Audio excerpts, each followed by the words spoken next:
Hey, leaders, be sure to check out this episode so that you have the opportunity to hear Kurtis talk about his two favorite words, predictability and clarity. As well, we're going to really talk about how the considerations within this episode can really help to level up your already high functioning teams. Leading organizations with intentionality and purpose is complex work, and dedicated leaders work tirelessly each and every day to build impactful cultures of collaboration. But effective collaboration is difficult and messy. The good news is you don't have to do it alone. Join the Jigsaw Learning Team for leading collaborative response, sharing insights for leaders committed to establishing, refining, and deepening collaborative response in their organization.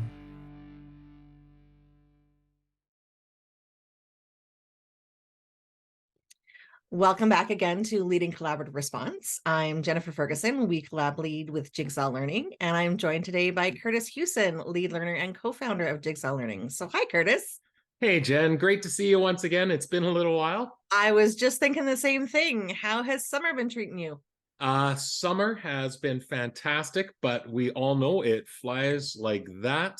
We've had lots of time to enjoy with family, able to get away for a little bit of rest and relaxation, but it is coming to an end very, very quickly. How about for yourself? How's summer been?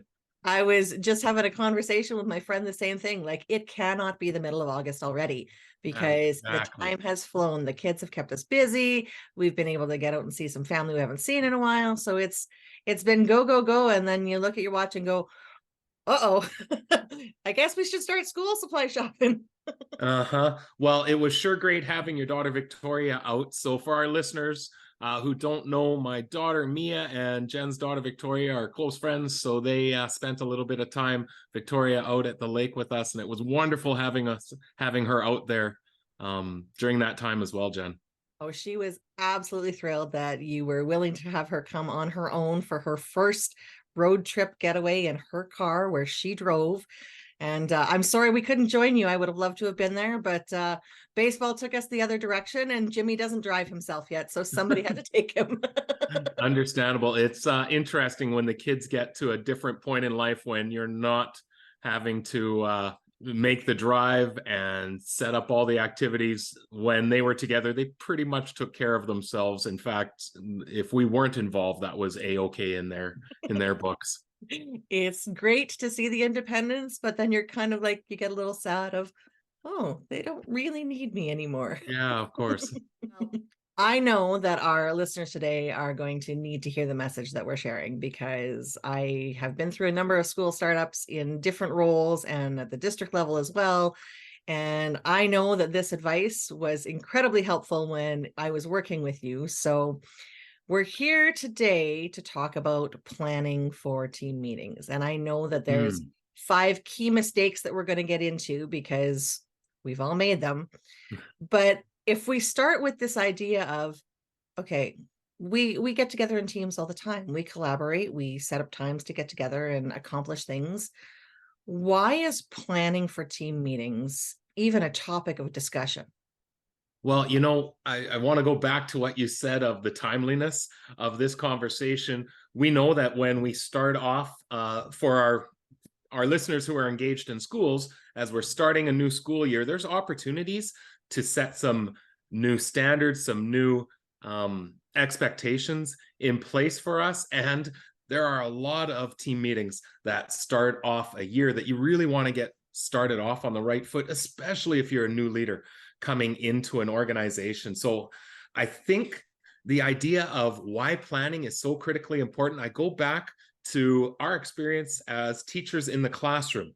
Could I go in and engage in a lesson without planning? Yeah, I reached a point where I could. We could engage in that learning. I knew what it is that I'm trying to accomplish. It was all played out in my mind. But I know from your experience in a classroom, I hope it was similar to mine, the days when I went in not well planned, it may or may not go as effectively as I like, but the effectiveness reached an entirely different level when I came in with structure, with a plan, with what I hope to accomplish, with some really effective processes in place. It just went from good to great in almost every situation when the planning was in place. And I think that's key for us as leaders, is to remember that the team meetings that we have are like our classrooms. And if we're walking into those without some clear planning and structures and processes in place, we may not have the effectiveness that we want. And time is so critically important for each and every person in that room that if we're not maximizing it, and it hurts the team over time, where you go, oh my goodness, why did this 45-minute conversation take this long? We could have done it in 10. So I think that's why the planning is so critically important. And even when you have a team that's engaged and does very well, the planning just takes it to that next level.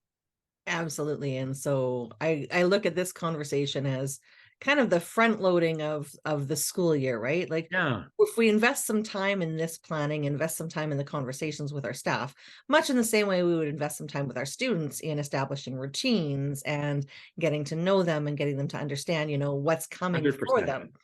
Right. So this is an exciting conversation for me, because I'm a firm believer in all of that. Of, no, you know what, it's worth it to spend 2 or 3 days or whatever time you need to get that stuff established so that the rest of the time can operate more effectively. Absolutely. And I really think that when you do that, you create predictability, you create higher degrees of trust that are going to have substantial impact as you move forward. And I really hope our conversation today is going to be very confirming for leaders to be able to hear different thoughts and ideas and go, oh yeah, we do that. Excellent. That's great to hear. So, Kurtis, you brought up predictability. Another of your favorite words is clarity. Mm-hmm. So let's start there, because that is mistake number one. So do you want to share a little bit about that? Yeah, so this mistake is when we have not ensured clarity of why are we coming together. And it's going to lead into a couple other things that we'll talk about here in a little bit as well. But I think it's so critically important that when we come to a team meeting, even right at the very top of the agenda, it's the purpose. Why are we meeting together? So if we don't have that in place, we can operate off assumptions. We may assume that everyone knows why we come together. We may assume that everybody knows the purpose, but that may not be the case. And when we can put that clarity right at the forefront of the meeting and say, this is why we're coming together, even if it's a team that meets regularly throughout a year or throughout a project, it can really ensure that we know why. It also helps when we start to build layers of teams. We know one meeting is not how most organizations operate. There's typically many different types of meetings happening within the organization involving different people. It can help determine and clarify, why is this team meeting here? Why does this team meet here? Who's involved? That clarity. But then it also helps when I go to start crafting the agenda for that time. If what I'm crafting in the agenda isn't matching the purpose of the meeting, I should be having a question of, why are we including this here? Could this be something that could be in an email? Is this the right context to be able to have this conversation? I think that it can seem something very simple. And well, of course, doesn't everyone know why we're getting together? No, let's make it very, very clear.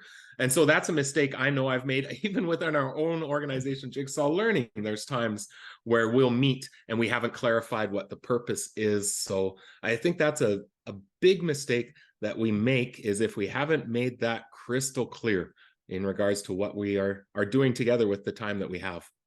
And you touched on it, but I want to reiterate that idea of the layers of teams, right? The different meetings that are taking place and how the purpose of each of them is different. So when I talk about that front loading, right? When you take a look at a school year calendar and show that all these meetings have been scheduled, having that clarity of why each of them is there really does help alleviate that feeling that sometimes we can get of, okay, we're just meeting for the sake of meeting, right? Yeah, We're one just more getting meeting. together. Why do we One need more this? meeting, why, right? And so when we have that clarity, when staff have that clarity, it's much easier to just come, be prepared, and move on with the agenda. I think also over time, if you can get real crystal clear on why each team is meeting, when, what does it look like, you can actually reduce the number of meetings that are happening in the school by just having really clear purpose and alignment between those different layers. We see it over and over in schools where they actually reduce the amount of meeting time that they have because they've made it crystal clear what is each team doing and how is it contributing to the greater whole. Right. I almost want to do a plug here because I had a conversation with Lorna, right, about reducing the number of meetings you have by adding in one more kind. And it really is around that clarity of, if we bring in this particular collaborative team meeting, how it actually reduces the other kinds of meetings that we need to have, because this meeting has its specific focus on instructional practice and tier 2 supports. And then we can lead into the other layers of meetings that seem to monopolize time when we don't have that one.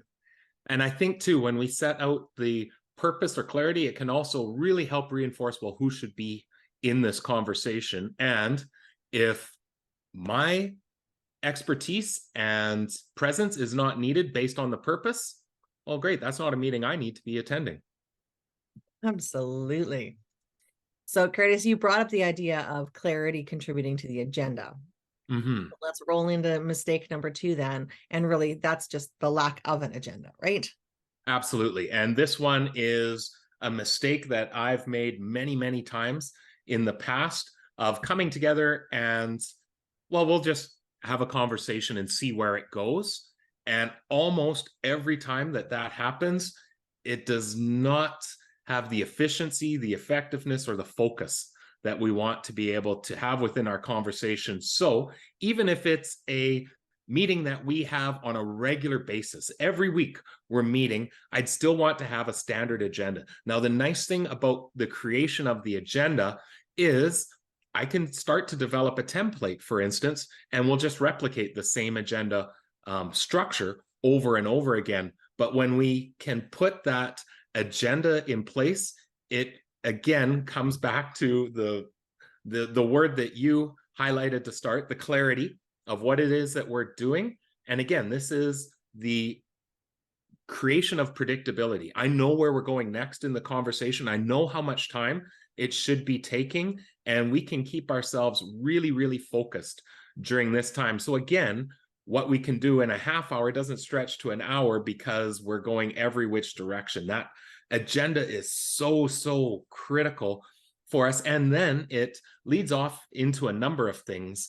So again, it connects to, do we have the purpose clearly outlined there? It's going to connect to some of the other mistakes that we'll have here. But then it also helps when we start recording notes to be able to make that agenda and the notes document one document so that it's all clearly laid out for us. So whenever I have a chance to come into a team to observe or provide feedback, that's usually one of the first flags that'll come up around effectiveness, is if I look around and nobody has an agenda of what it is that we're to do, nobody's taking notes. I oftentimes will see that things stray in the conversation, and that's what leads to disengagement or even frustration from participants. We've talked in other podcasts, Kurtis, about the psychological safety that comes from having an agenda. And it applies, I think, both to the staff in attendance and the facilitator of that meeting, because the staff are able to come better prepared. They never get to that place where they're in the hot seat because they're asked a question or asked for something that they didn't know was coming. Yeah. And then as a facilitator, I'm confident when I say, okay, well, time's up for that. We're going to move that conversation to another meeting because we need to move into this part. Again, nobody's offended because the agenda has been laid out. And I've found many, many times when that agenda is laid out, sometimes conversations that would have taken the meeting itself on a tangent might even happen beforehand, where someone can come and say, I saw this on the agenda. Can we just talk a little bit before we get together with everyone around it?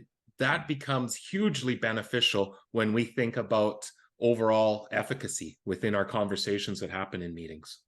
So you just hit on a point there that I think we need to make known, is the idea of getting the agenda out early.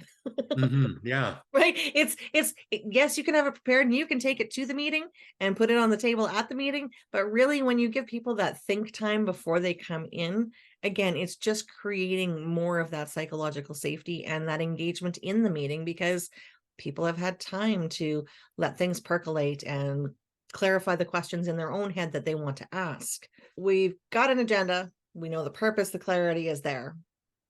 The third mistake that we talk about is a lack of norms. And we get this one a lot around the idea of, well, we know how to work together. We're a collegial group. Yeah. We've known each other forever. We've worked alongside one another over time. Our norms are just ingrained. And I think that's a mistake that we make. I made it very early as a principal in thinking this idea of norms, that must be for teams that either don't like working together or are unfamiliar working together. We don't need those. And found very, very quickly that, yeah, norms are so incredibly important for the team, and being able to put those right into the agenda is really, really important. Being able to say that we expect equal voice, well, that's going to contribute to how we behave or act within the meeting. As a facilitator, I have a little bit of a guide or expectations of things that we're going to hold each other accountable to within that meeting. And whether we call these norms, I've heard them expressed as collective commitments or rules of engagement, but that we clearly express what are the expectations we're going to hold one another accountable to. And it goes back to something I said earlier, that we're then not operating off assumptions. That when we say we'll arrive on time and prepared, we all understand what that means, what it looks like, how we're acting when we're doing that effectively. It builds high levels of collaborative mass within the group. That's critically important for us. And then not just having those norms, and you and I have experienced this many times where the norms are there, we read them off, everyone good, and then we just continue on. Being able to, in the meeting, say, all right, today let's focus on this one. Let's really hone in. Last time we met together, we I don't think we had everyone's voice contributing. So today, let's focus on norm number 2 that says we will ensure equality of all voice. And Jen, I'd love for you to just keep a list of every time someone adds an idea, put a little tally next to their name. And at different points in the meeting, I'm going to turn and say, who's someone that we haven't heard from? We're going to practice a norm each and every time. And again, it doesn't have to be extensive or take a ton of our meeting time.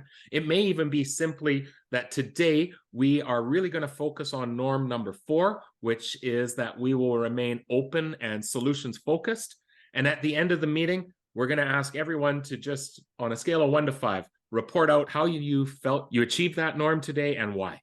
Just a quick reflection. I think the norms can build up so much trust, and again, building that collaborative capacity of the team, having that right in the agenda is important. And then at the start of the meeting saying, which one are we going to focus on today or practice? You talk about that collaborative capacity, and even as a classroom teacher, we would talk as other teachers of, collaboration is not inherent. We don't just automatically know how to do it. It is something that has to be learned. And in terms of students, I mean, it's something that we teach, and how do we teach it, right? So those ideas of clearly articulating norms, Marilyn always talks about the experience of, we have this norm so that, and talking about the outcome of why that norm is important. Right. She really likes that exercise so that people, again, become more confident in how they adhere to the norm, and having the ability to hold others responsible for their behavior when it doesn't align with the norms. And I think it takes our collaborative work to a much greater depth when we have those norms, and we can start to say, so why is this norm important, like you alluded to, or what will it look like when we'd see it, or even what would we not see if we're really living that norm. So for instance, we will be focused and engaged is one of our norms. So we all agree that means we won't have our email open, or we won't have our cell phones on the table. And then even more critically, we often talk about, have you had a conversation with the team over time about how will we respond when this norm is broken? What do we agree that we will do? Because we're human beings. We are going to stray. We're going to have off days. That's okay. But do we have a understanding of what we agree to do as a team when one of us is not upholding one of those expectations. And again, it doesn't have to be punitive. I loved sharing this example of a team that said we'll arrive on time and prepared. And for them, the consequences, if anyone broke that, they were responsible for bringing snacks to the next team meeting. Again, it's just, do we have clarity of how we operate and interact together to bring out the best, and again, maximize that time that we have? Our time is so critically valuable. So I'm going to put an idea out there, and we're going to talk about it in another podcast. I've decided the idea of norms for meeting versus norms for conflict, because I know that our team has been through those two exercises, because conflict is important. Conflict is what promotes growth, but conflict is not always easy. And so there's a different set of norms when that exists compared to when we are simply just collaborating for purpose. So yeah, absolutely. Put that there. But I want to go back to, you talked about having a person doing a tally of how many times they saw this during a meeting. Well, Kurtis, you've assigned a role. And I know that mistake number 4 is the fact that sometimes we don't assign roles. Absolutely. And I've lived this mistake fully with all the best intentions of taking on as a leader. Well, I'll take notes. I'll keep track of time. I'll keep the conversation going just so everyone can focus on the conversation. And it was a mistake. What I should have been doing was assigning roles within the team to really do 3 things. First, it creates that environment of shared responsibility. We're all responsible for the success of the time that we have together, not just one person. I think that's the first one. I think the second thing that it does is it increases the level of engagement of every team member in the conversation. If I know I'm responsible for doing X in the conversation, I'm going to be more attentive, more engaged in the conversation. And then it also helps us to create adherence to the structures and processes that we felt are important. So for instance, if we have said, let's take 10 minutes for this conversation, do we have a timekeeper who's saying, hey, we've got 2 minutes left. Let's keep this moving. And I often say within teams, it can feel a little bit awkward, a little bit mechanical when you first set those roles. In time, you will have team members that just naturally flow with it and come to really cherish the roles, because it just makes the time together that much more impactful. So if anyone's listening and you haven't really considered putting roles into team meetings, start with 3 easy ones. Who's going to facilitate? Who will be our note taker?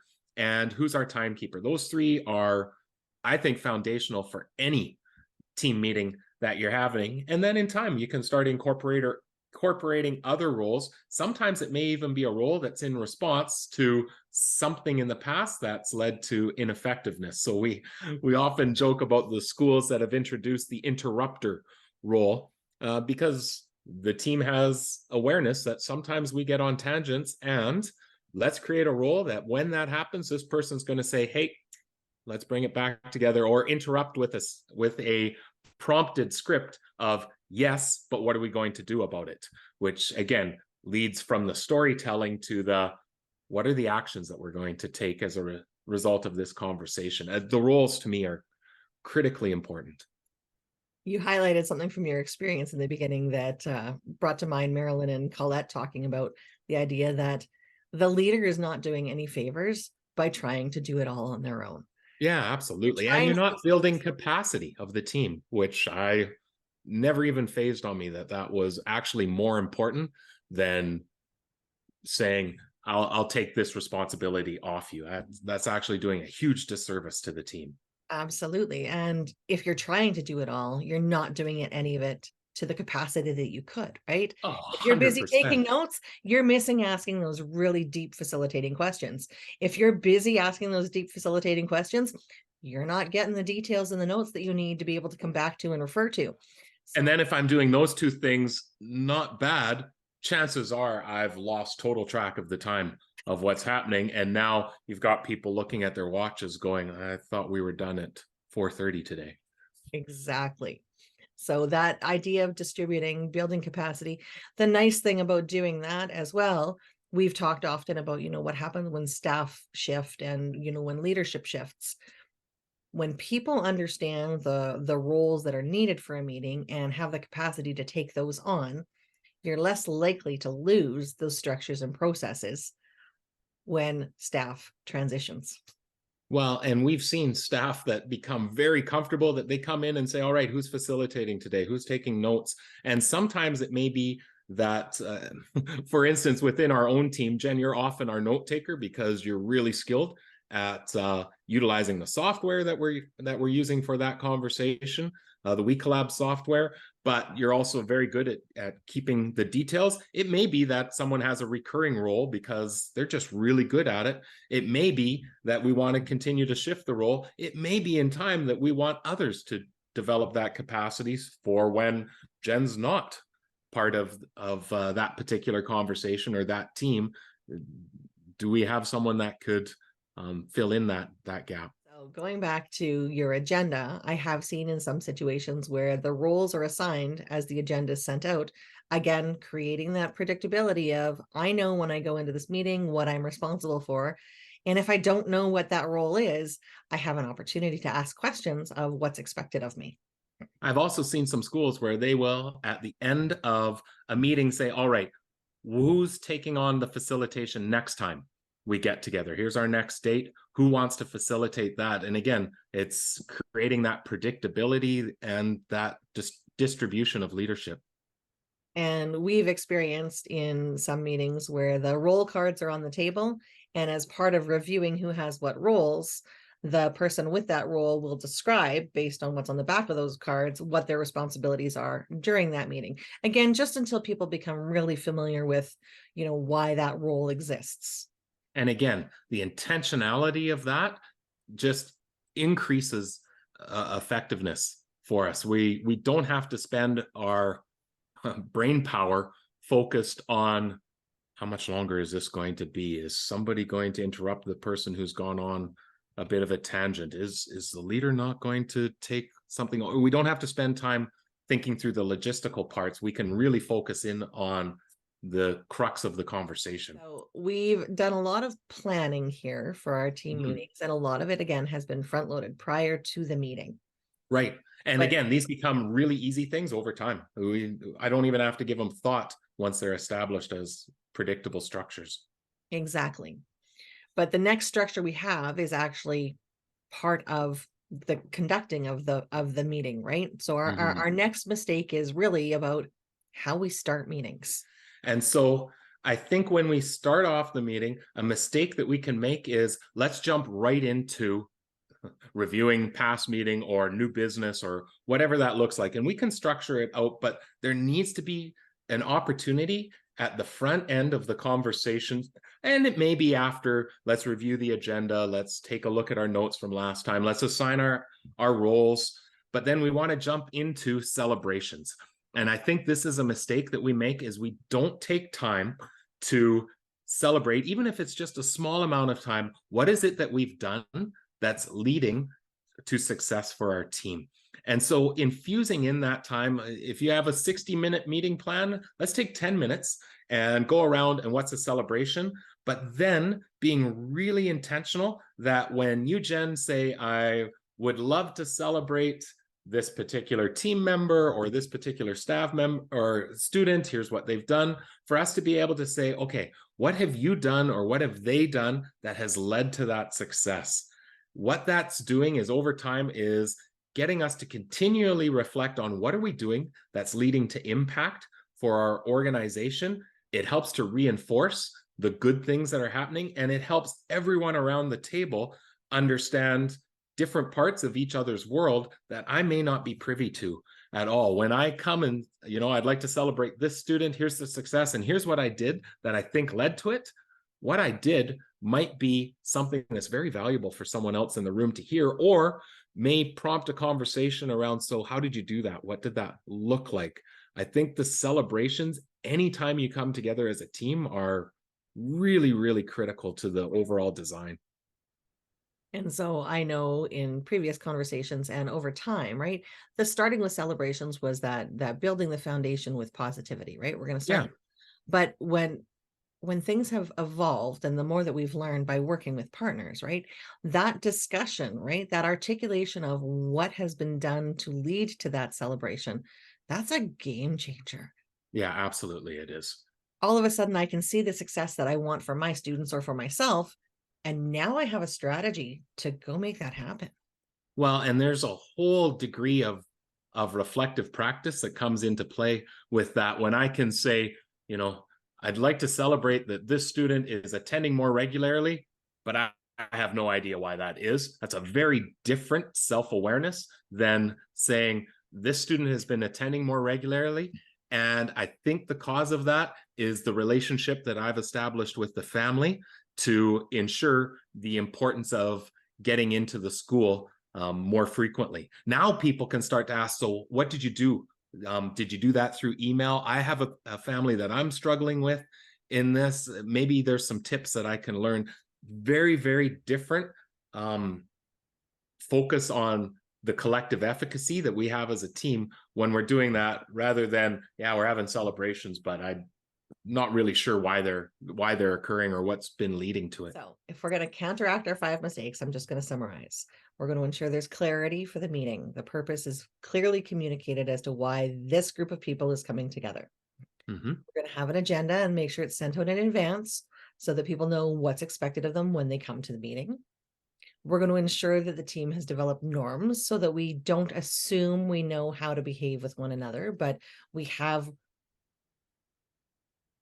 what's the word I'm looking for, Kurtis? I think just, again, that word we've been saying over and over, clarity, that there's clarity around what we expect from one another, how we will intend to behave when working together.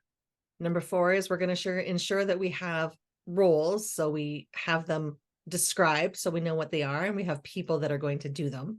Mm-hmm. And then the last part is we're going to start with celebrations, not only to begin on a positive note, but to provide that opportunity to reflect and articulate our practice so that we can build up the efficacy around the table. Absolutely. And I think it goes right back to where you started with the idea of front loading. Once we have these established, they can be replicated over and over and over again, which again, I don't want to, every time I come to a meeting, there's a new set of roles and now have to learn. And it actually is causing confusion, not helping, that it starts to become predictable that when we say who's going to be our continuum curator, that people aren't looking around the room going, what is that? We have a really solid understanding of what that is and why it's in place. Before I let you go, I have one more really important question. This question is brought to you by WeCollab. Designed by educators for educators, this comprehensive digital system aligns with the foundational components of collaborative response. Moving from conversation to action, WeCollab empowers classrooms, schools, and systems to provide the very best response for each and every child by informing action-based decision-making with data and evidence supporting student success.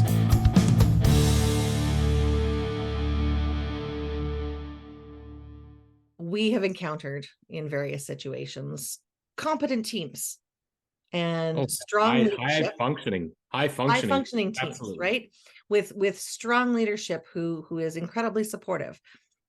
When those leaders come to you and say, my team is operating in a highly effective way right now, why would I want to shift things to introduce these considerations and potentially mess that up? How do you respond?